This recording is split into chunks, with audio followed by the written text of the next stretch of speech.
araw po sa ating lahat. Ako si Calvary Quizon and this is my devotion for today, September 12. And ang topic po natin for today is bakit si Jesus ang ating big brother or Son of God? So bakit po ba? So ang ating concept ng Son of God daw po, the title Son of God designates Jesus as the eternal divine Son who is equal in nature with the Father. Biblically, this title reveals his deity, his unique relationship with the Father, and his role in redemption. Like believers who are called children of God by adoption, Jesus is a Son by nature, sharing the same essence with the Father. In the Old Testament, the promised Messiah was called God's Son, fulfilled perfectly in Christ. So, this title safeguards both the full deity and his eternal sonship. To deny it is to undermine the gospel, for only the divine Son could accomplish salvation for sinners. Ang ating scripture for today is John chapter 1 verse 14. The Word became flesh and made his dwelling among us.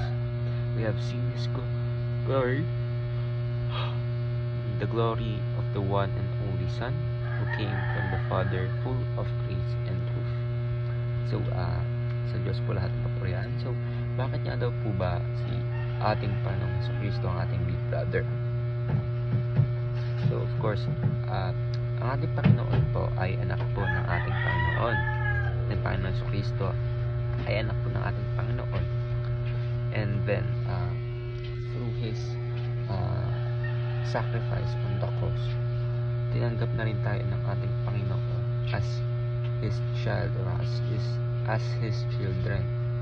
Kasi of course, we are adopted na anak po ng ating Panginoon dahil nga po sa sakripisyo na ginawa ng ating Panginoon sa Kristo. So we are adopted Son of God. Sabihin sa by nature, talagang ang anak po ng ating Panginoon ay ang ating Panginoon sa Kristo. Pero dahil nga po sa ginawa ng ating Panginoon sa Kristo sa krus ng Kalbaryo, tayo po ay maliligtas. Kung sino man po ang maniniwala sa ating Panginoon sa Kristo ay maliligtas at magiging anak na po, tunay na anak ng ating Panginoon, adopted Son of God. So, teachings natin, Jesus is the one and only Son of God. Jesus is our sacrificial and loving big brother, and Jesus that secures our adoption into God's family. So, dahil nga po, sakripisyo ang ating Panginoon sa Kristo, we are saved.